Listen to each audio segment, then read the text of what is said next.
What's up, everyone? I'm Bobby Jarrell. And I'm Marthea. And this is No Filter. Alright, so today we're going to be making a little Christmas punch to sip on while we talk about our topic for today on this beautiful Christmas Eve. Yes, I mean, it's a cheerful time, and so what's more exciting and cheerful than making a drink? Okay? Yeah, if you're not cheered up, get a drink and a few drinks and then you might get cheered up after that. At least I know it's helped for me in the past. I vouch for that. Alright, so the drink is called Christmas Punch, and these are our ingredients for the drink. So we're going to make it on camera for you guys. Alright, let's start with 2 cups of orange juice. We're going to put it in here? Yes. Okay. With the ice? Big, I guess you put the ice, like just a few pieces. That should be good, I think. Because you don't want it too watered down. I just want to no watered down drinks. Alright, this might be too much for this thing. We're going to do 1 cup of... Well, let's do, instead of 2 cups, we're going to do 1 cup. Because I don't know if it'll all fit in here. So what's that, orange juice? Yeah, it's going to be too much. Clearly we didn't practice this before getting started. We're not good with measurements because I just pour. Alright, so we're gonna do 1 cup of cranberries. It's gonna be too much for this For those little shakers. 1 second. Pause, please.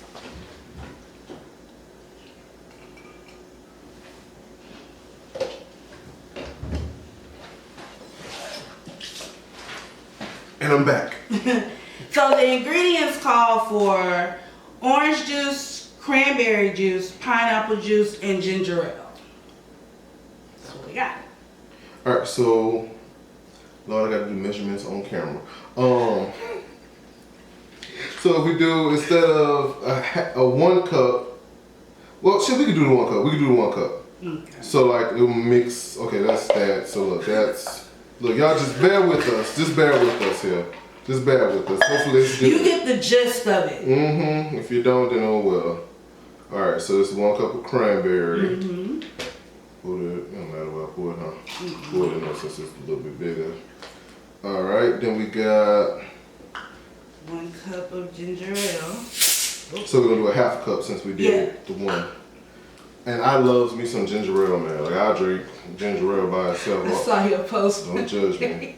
Now I don't like the bold one. Do you like ginger ale? I don't like the bold. It's too. I like it so that I can belch. Oh. Alright, and then 1 cup of pineapple juice.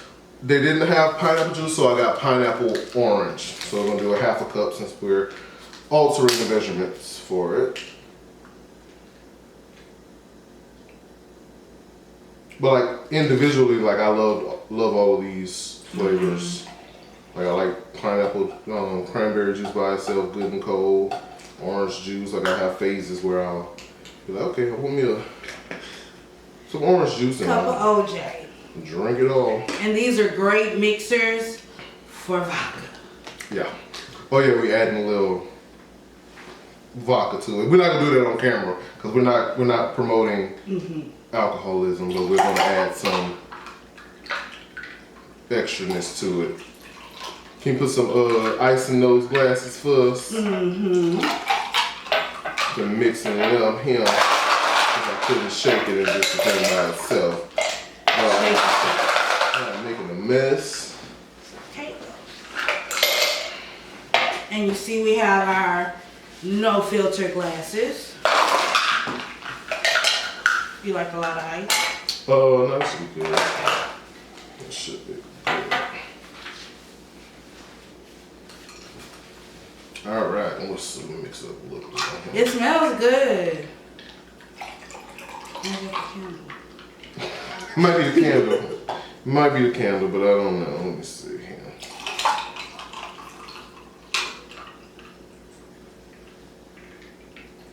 I just did it because I want to put this on here like this to pour it in like a professional.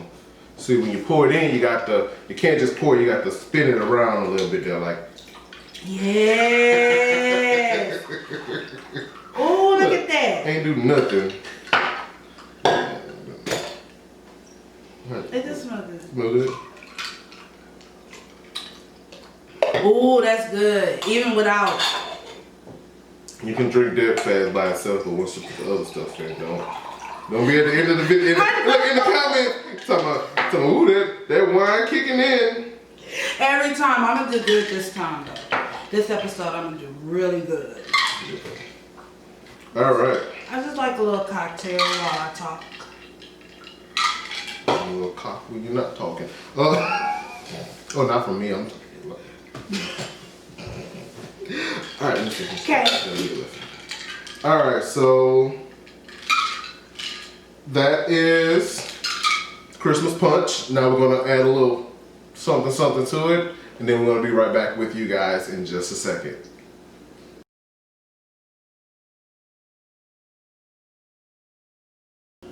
Welcome back. I'm Marthea. And I'm Bobby Jarrell. And first of all, how are you? I'm good. Hopefully about to be feeling a little bit. I know. I just wanted to kind of take the time out just to see how you were doing. And I know we had our conversation last week about living with or living in depression. And so, how are you doing? I'm good. Like, for me, I always say doing the video, it's therapeutic for me to talk about it and get things out. So I'm glad, the people that have watched the video, commented, shared, let us know what they thought. Like, I appreciate that because, like, for me, it's telling my story in hopes of it reaching somebody. And, right now, we're on a small platform trying to get more people to watch the videos and get the word. So for me, it's just like if it's 1, 2, 3, 4 people, I'm happy with that, Yeah. But overall, I'm good. How you doing? I'm good.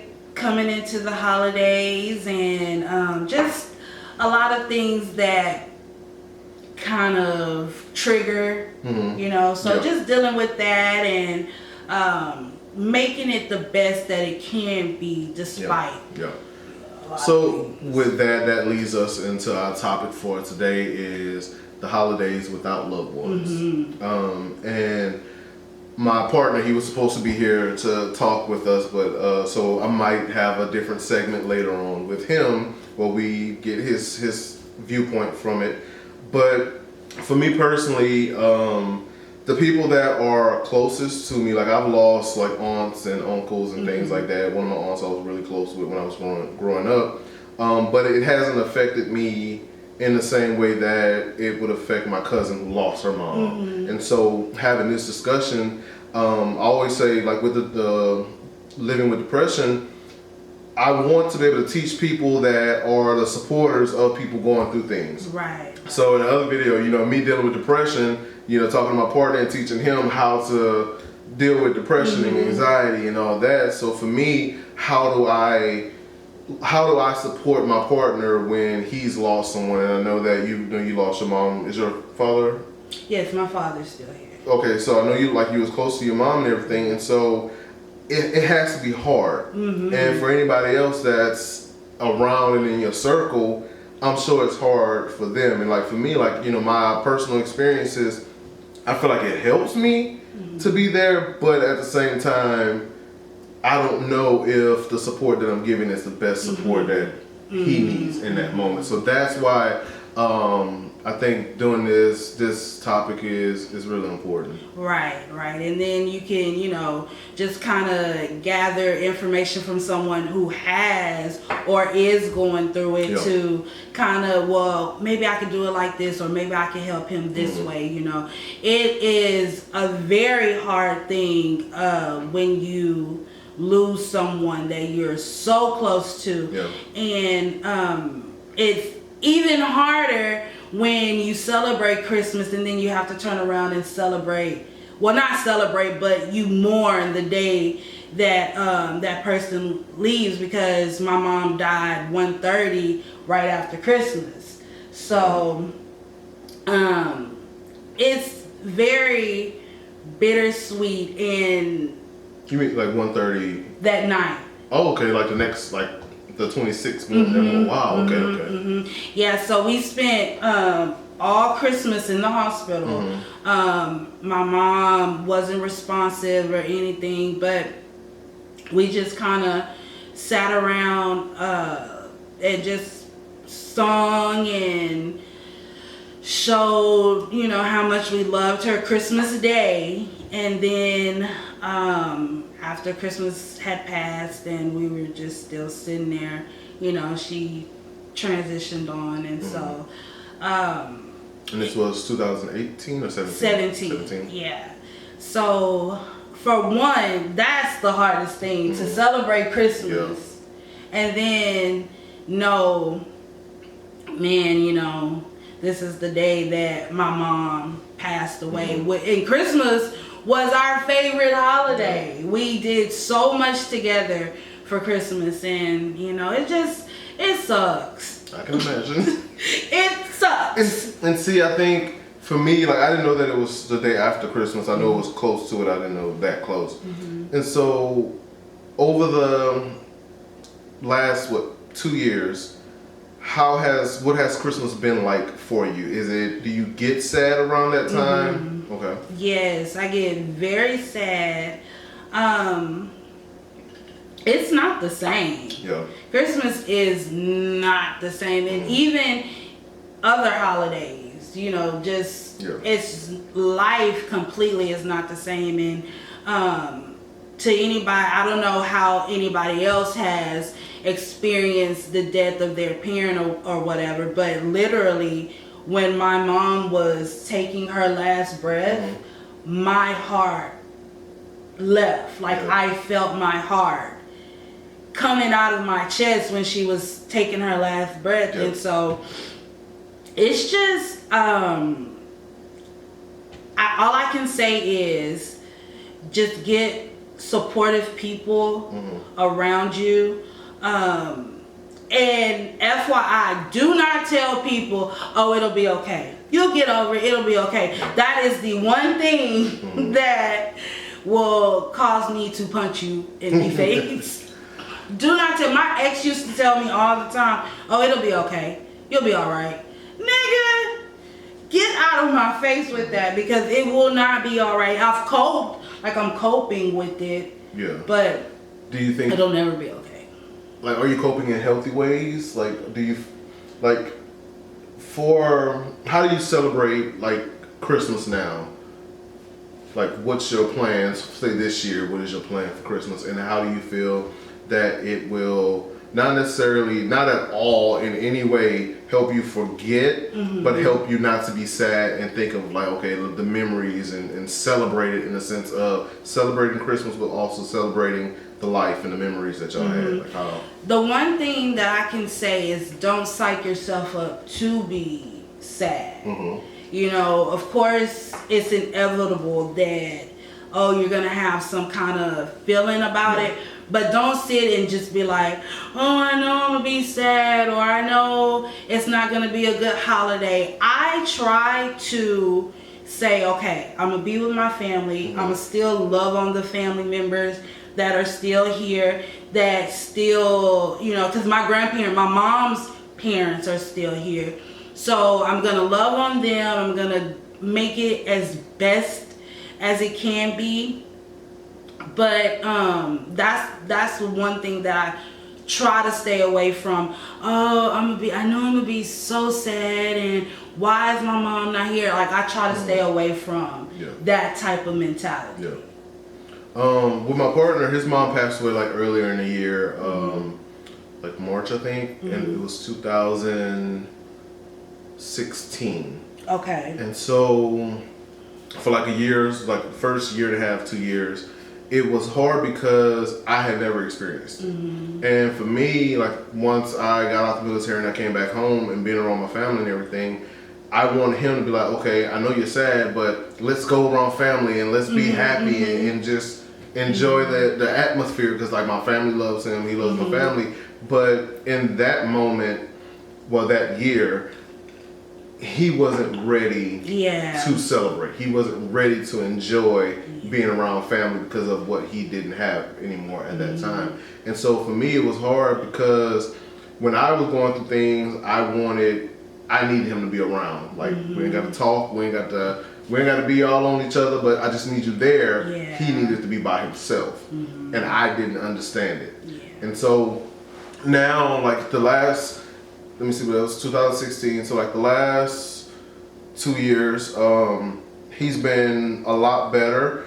And I know like around his mom's birthday, because his mom passed, his sister passed, and so around those times he gets sad. Like around Mother's Day he gets sad, and so there's days where I'm like, but okay, he used to not say anything, and I used to ask him like, "What's wrong? Like, is something wrong? Like, what's bothering you?" And he wouldn't say anything, and so now he's better. He's doing better with saying, "Oh, my mom's birthday is coming up," or "Oh, it's Mother's Day. I just kind of want to be alone today," and I can respect that. And so, how do you communicate to people what you're feeling? Like the people that are close to you that you don't necessarily want to push away. Like, or have you pushed people away, being in your feelings and stuff? I haven't pushed people away. I think that I welcome people more Okay. because prior to my mom passing, I would push people away. Okay. I've always been a very guarded person, and you know that with therapy, I'm dealing with those issues. But I used to push people away, and then I was so guarded to the point where I didn't show emotions or anything. But then after my mom passed, these emotions came up, and I kind of wanted people. Why do you think the emotions came up afterwards?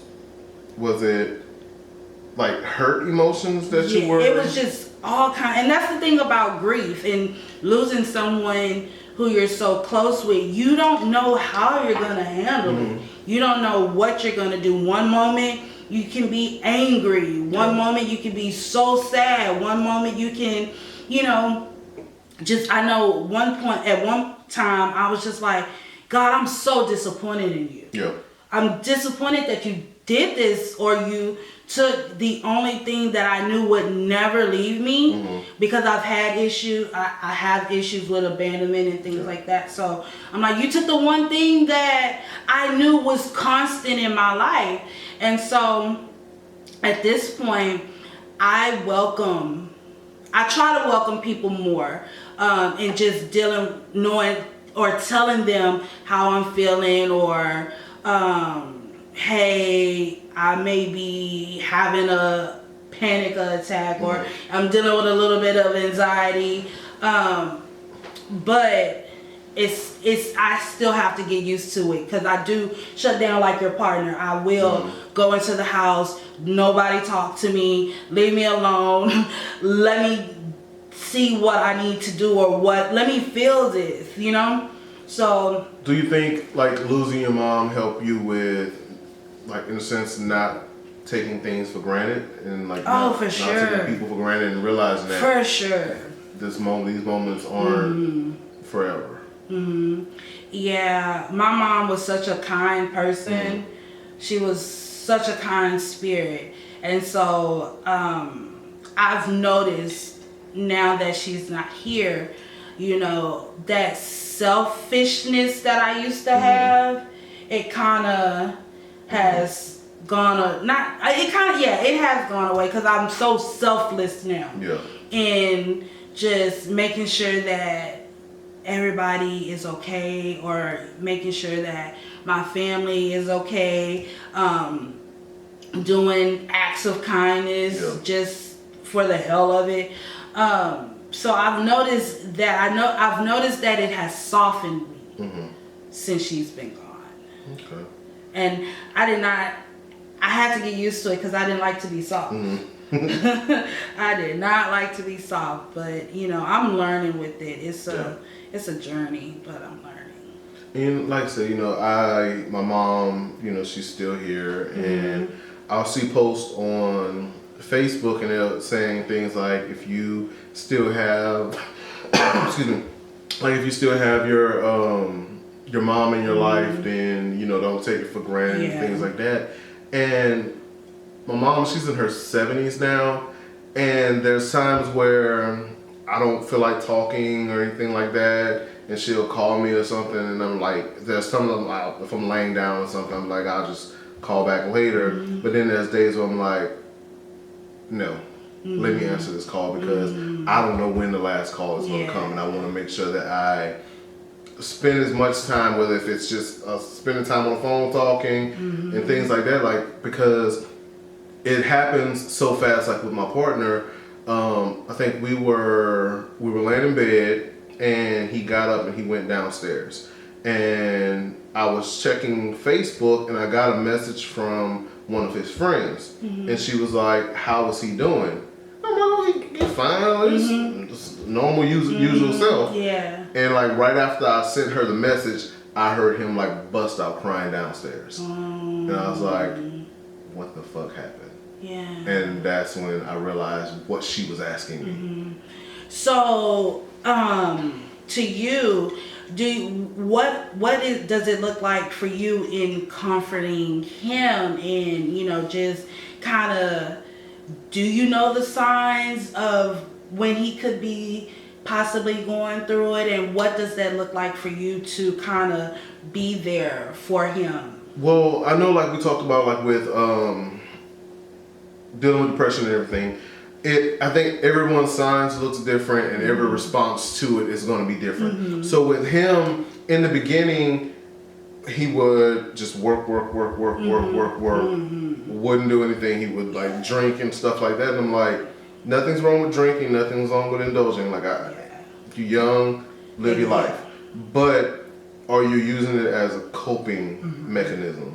And so at first, like I said, he would shut down. He wouldn't say anything. And anytime I would ask him a question, it would go from me, "Hey, what are you drinking?"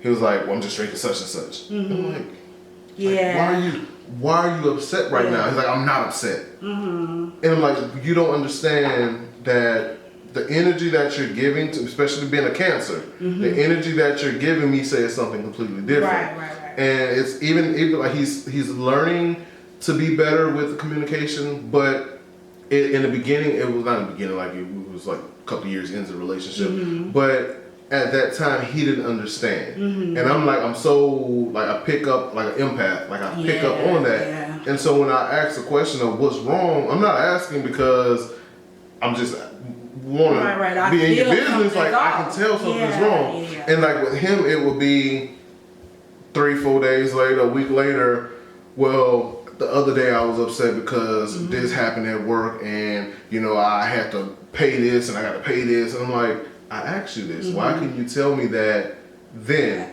So to answer your question, I had to learn with him, if I say something to him, I can't expect a response right then in that moment. Me, I'm like, "Hey, let's sit down and talk about your feelings. Tell me what's going on. What are you thinking right now in this moment?" Exactly. But I had to learn, let him sit on it for a few. When he's better and he's happy, and he's not happy, but like he's better, and in the place where he can express himself, he'll come back and he'll talk. And it was hard for me to step away and allow him that time. And I think that's the thing, is you have to let people know that you're there without being pushy and saying, "Talk to me, tell me what's wrong." And then you have to allow that person to, in their time, say, "Hey, this is what it is," or, "Hey, I need help. Can you just, be there for me at this point, at this time, because I'm ready." I was like that, not talking, or if someone would ask me, what's wrong? And it goes back to last week with just being so strong. I've always been taught to be so strong, and I'm like, "Oh, I'm good. And then you'll make me mad if you keep asking me. I'm like, "I'm good." And then when alcohol gets involved, or it just becomes too much, then that's when the breakdown comes in. And then people are like, "Well, I asked you, were you okay? Like, clearly you're not okay." So for me, I had to want the help. I had to want to not do those same things. I wanted peace a little bit more. I wanted a little bit more happiness. And so it was just something that was just like, you can't keep going in these cycles. Although I think the height of everything does revolve around not having my mom. So, you know, just trying to keep a positive attitude about it. Yeah. So, my question for you, and I know you and your partner will probably talk about this and everything, but how is your partner with dealing with the loss of his mom and everything? Is it still how it was, not still how it was back in 2016, but you know, what does that look like for him in just having his moments of grief? So, like I said, he'll talk. He'll not necessarily tell me, "Oh, I'm sad right now," because he's not that type of person. Like he won't say he's sad or he's mad or anything like that. But he'll tell me, you know, "Oh, it's my mom's birthday." Or like, "Oh, I was thinking about my mom," or like, "My mom was on my mind," and I'm like, "Okay, okay, let me let you have that." But I think he's done a really good job with still being present. Because like I said, in the beginning, he would just shut down completely. And so like now, let's say, like yesterday, my nephew's graduation, he worked until about 6:30, and he came over to my sister's house after. He stayed till about 10 o'clock or so. And then he was like, "I'm tired, I'm about to go home." I'm like, "Okay, cool." Like while he was there, he played cards, hung out, laughed with the family and everything. Like that's what I want. I want him to be present because like energy matters. Right. And when you're around people that genuinely love and support you, like that, I feel like that fuels the good and the happiness within inside of you. And for him, I think like there were times where I feel like that's what he needed. He wanted to be sad and he wanted to be alone because that's what he felt he needed. I felt he needed something else. So we had to come to that middle ground where it's like, okay, you don't have to come to every family function, but every now and then I want you to come because when he does come and I see like him sitting down talking to my mom or my aunt, my cousins, and like the way he laughed, the way he smiles is like it's genuine happiness. And for me, that's that peace. You find that peace within that.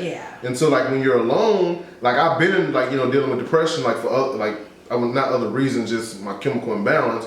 But when you're in that place and you want to be alone, you think that this is what's best for me. Let me sit here and be alone. But when for me, like I said, you know, the other video, there's times like that's how I learn to combat my depression. When I feel it coming on and I know that, okay, it's coming, but if I can call up a friend and be like, let's go have a few drinks, and at the end of that night, it's like I'm not even thinking about it because of the energy that's there. And so like with him, like I say, what I started doing was, and this is some free relationship advice. Sometimes you ask your partner, "Hey, do you want to go have a drink? Or do you want to go out to eat? Or do you want to go hang out with our friends? Blah, blah, blah." And they'd be like, "No, I don't feel like it tonight." Okay, that's cool. We can respect that. But then there's times where you got to say, "Hey, on Friday, we're going out to eat at such and such. Then we're going to go hang out with our friends, blah, blah, blah, and blah, blah, blah." Yeah, because you have to notice if that person keeps saying, "No, I don't want to. No, I don't want to. No, I don't feel like it. No, I don't feel like it." You have to, you know, be selfless and say, "Okay, something's not right. I feel that she may be or he may be not able to get themselves up. So I'm going to go over there, get them out of bed, get them out of the house, and take their mind away from what they are going through." And that's one thing that I wish I had more of. I wish that, you know, over time, when people ask, "Are you okay? Are you okay?" Sometimes I wish that they could feel, damn, like I know she's not okay. I know that she's not okay. Like clearly she's not okay. And just come and knock on my door.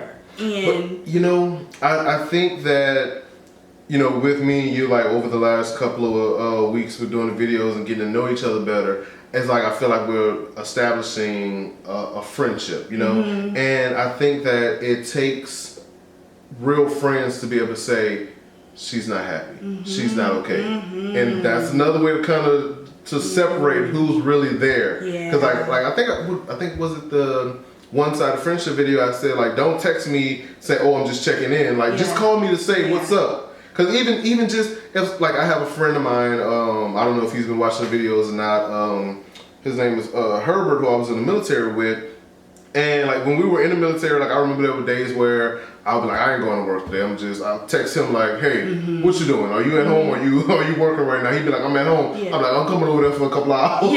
And, like, I remember we went over there for a few days, we went and got something to eat or whatever, and it was now there's times where he'll call me and we'll sit on the phone for like an hour. Like we'll go months without talking, and then we'll sit on the phone for an hour just talking.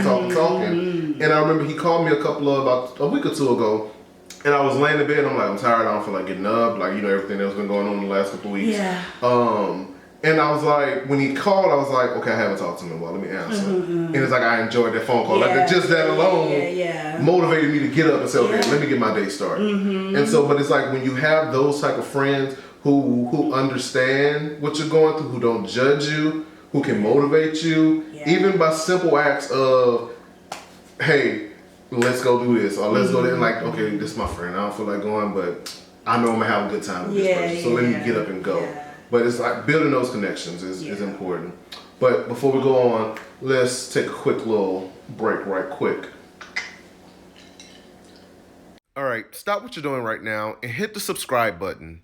Once you've done so, it'll show that you are now subscribed to our channel. Make sure you leave a thumbs up, a comment. We would love to hear from you guys. Now, I want you to go over to Instagram and search @NoFilterTheShow and hit the follow button. We would love to interact with you guys. Lastly, go over to Facebook and search No Filter 2.0 and follow us on Facebook.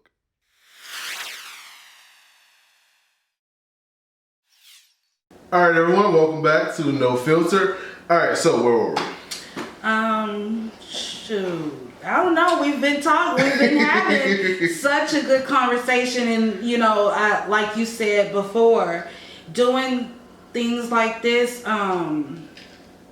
is such a good healing session, motivational session, just kind of get it out of you session. So this conversation is very healing.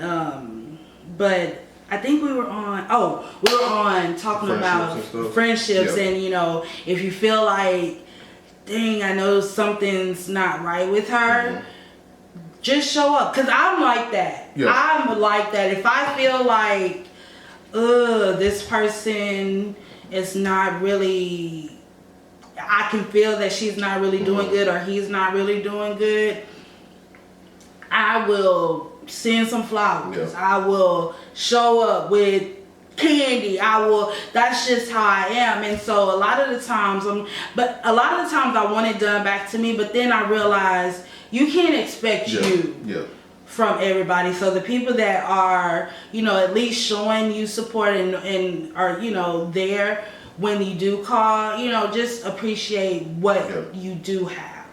But for me, a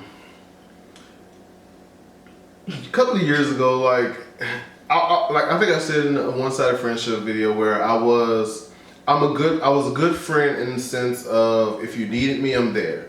If you asked me for money and I got the money, I'm gonna give you the money.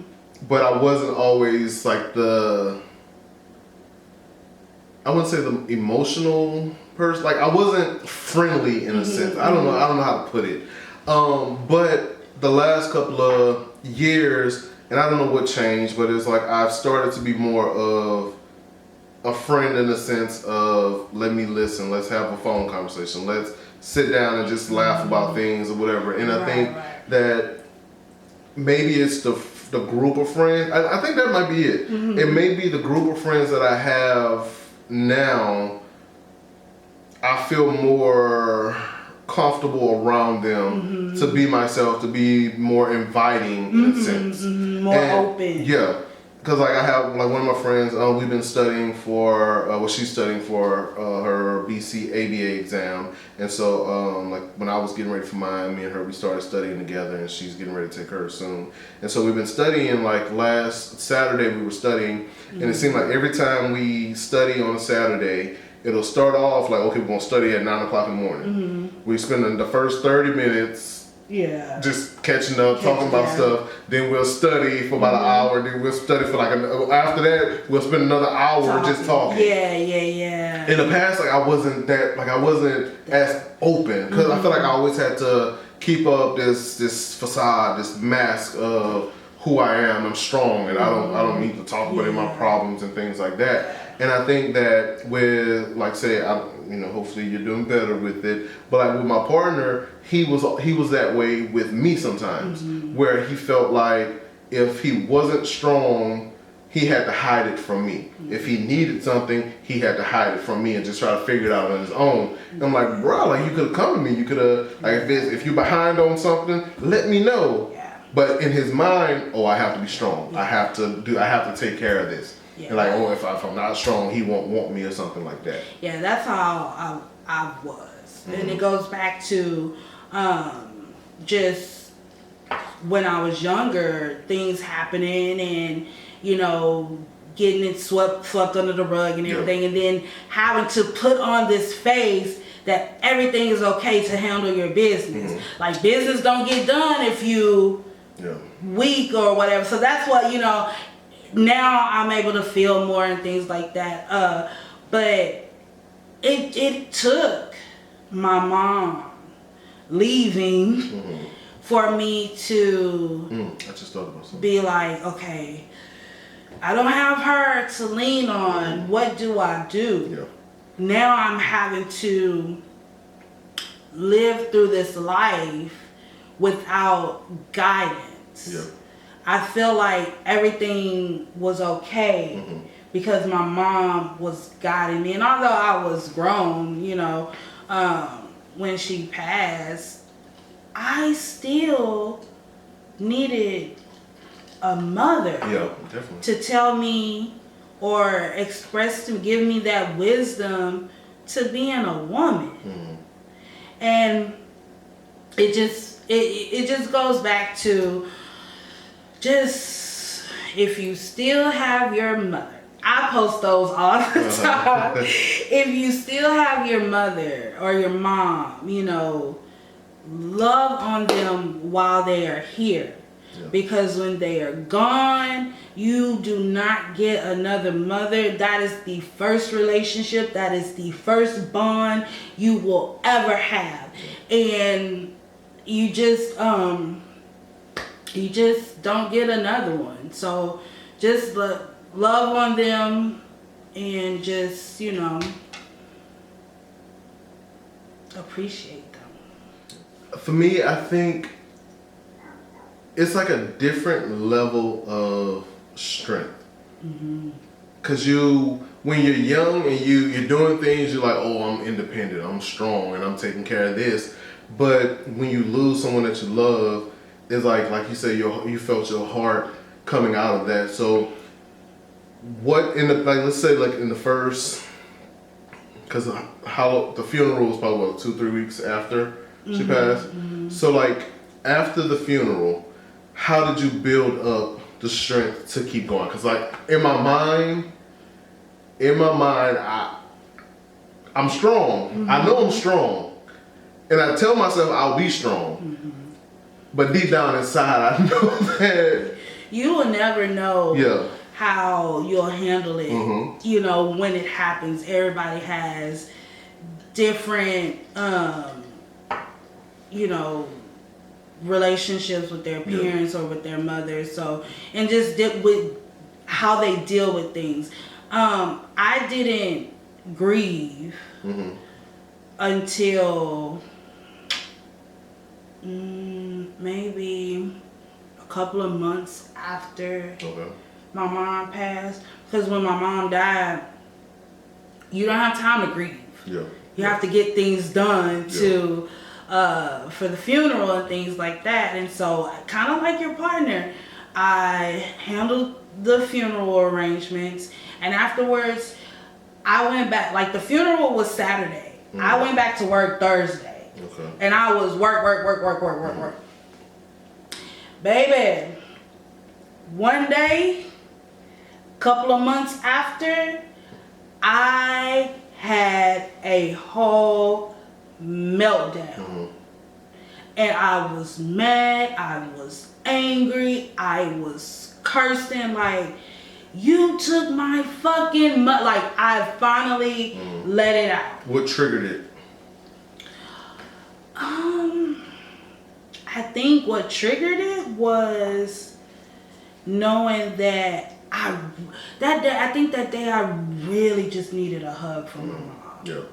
I was just trying to do so much stuff, and I really just wanted to talk to her. Yeah. I wanted to call her, because me and my mom would be on the phone all the time, every day. Hey girl, what you doing? Girl, nothing, you know, just my mom, I hear smoking a cigarette. Oh girl, you need to go back in the house. You know, me and my mom would talk all the time. That was my best friend. And she knew, and I think that's the thing I want people to understand, that it is okay. It is so okay to feel what you're feeling at that time, because you mask it, it will only hurt yourself. Like, I was hurting myself constantly because I wasn't dealing with it. And so,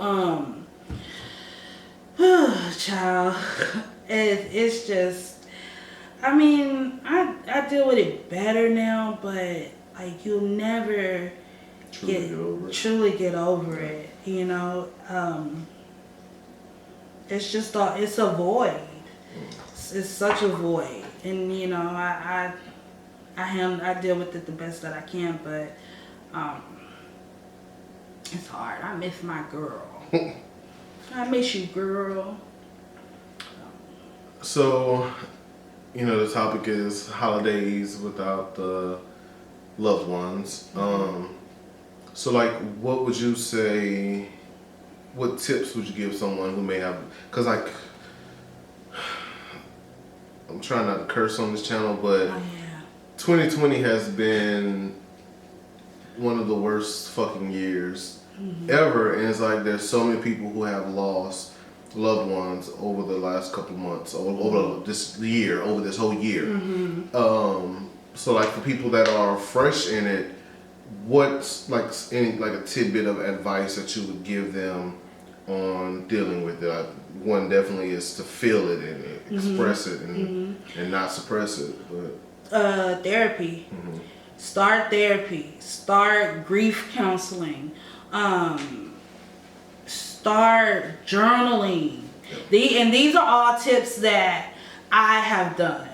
Not to say that I'm in the best spot or where I want to be, but they are coping skills to kind of get you to kind of see the light again, or to put that one foot forward to still try to live this thing called life. Because I had psyched myself up in talking with my mom, like, girl, this is how me and my mom used, girl, you better get better, because if you leave me, I'm gonna lose my mind.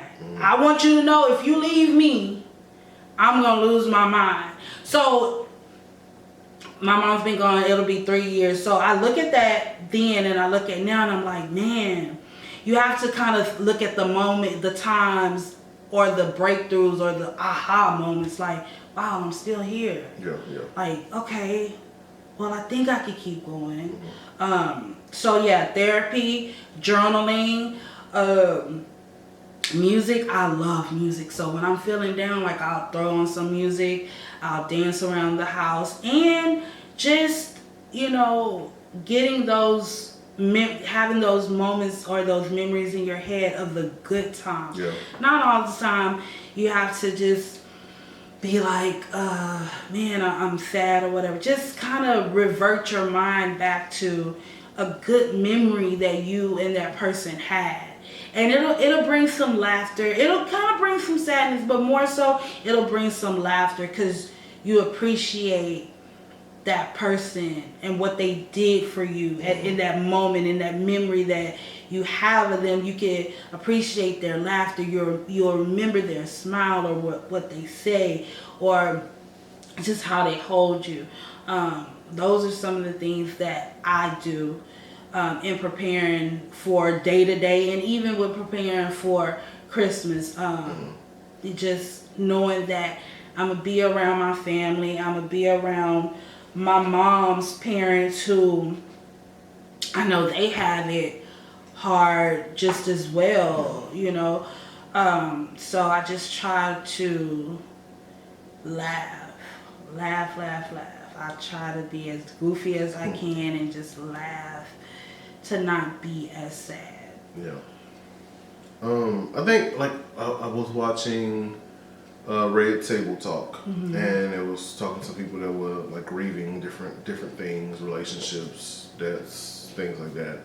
And the therapist, one of the things she said was to like writing stuff down, expressing how you feel, saying the worst of the worst of the worst. And I feel like it's good to be able to express, because like you said, like if you bottle everything up inside, it'll explode. Yeah. And I, for me, when I was younger, I bottled so much up inside from like the age of 7 all the way up to like 20, 27, 28 years old. And I held on to so much like anger and venom, and just it made me that person that people didn't want to be around. It made me that person that I couldn't not necessarily have friends, but couldn't value and appreciate my friends the way that I should have appreciated them. And I think like now, being in a better place, I'm able to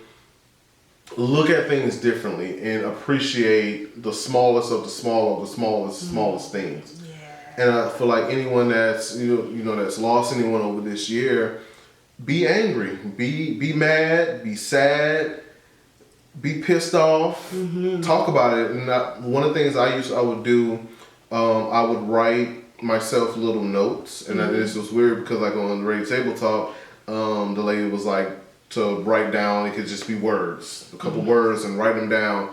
And I would do this, and I would just stick them in somewhere, and I'm like, I don't want anyone to see this. And I remember one day I was looking through it was a drink menu book, and I was looking through the book, and one of the papers was in there, and I started reading it, and I was like, damn, you were hurt. It was like, I look back, I'm like, I was so hurt, but yet I didn't want anyone to know I was hurt. And so I think that it's so important to be able to, for people to say, I'm hurting. And it don't have to be to every single person you're around, because everybody that's in your friend circle, they're not necessarily your friend, and that's fine. But it's like you need to find someone that you can talk to, someone that you're close to, that if you just let it all out, they still gonna be your friend afterwards. And going to therapy is like looking at when we post a few discussions about like why people are afraid of therapy and stuff like that. It's like people have so many different reasons why they don't go to therapy. Some like whether it be money or not feeling like a person will understand. And it's like you won't know until you try. If it's about money, I'm sure there's like, I'll try to look up some resources and post some resources for like free therapy, because it's so needed. Yeah. It's so needed. And Podcasts. Listen, like things like this is therapeutic because you listen and you get so much from it, you know. But I think at the end of the day, it's figuring out what you need to be the best you. Yeah. And holding it inside is not good. No. You may think it is, but it's not good. Not saying talk to everybody, but find someone that you can talk to. If you're dealing with anything and like any type of mental illness, depression, suicidal thoughts, like talk to someone. This year has been Hell. It's been a bad year. It's been a bad year. Hell. So. Yeah. So I think let's do let's go straight into the next video. Okay. And it'll be a short one. It'll be a short one for you guys. So I just want to say though, I did really good with this episode. I thought I was gonna be. I thought I was gonna be like that. Not at all. But it's crazy because I can feel my mom giving me strength when I need it. Yes. So yeah. Thank you, girl. All right, so Next episode. All right, stop what you're doing right now and hit the subscribe button. Once you've done so, it'll show that you are now subscribed to our channel. Make sure you leave a thumbs up, a comment. We would love to hear from you guys. Now, I want you to go over to Instagram and search @NoFilterTheShow and hit the follow button. We would love to interact with you guys. Lastly, go over to Facebook and search No Filter 2.0 and follow us on Facebook.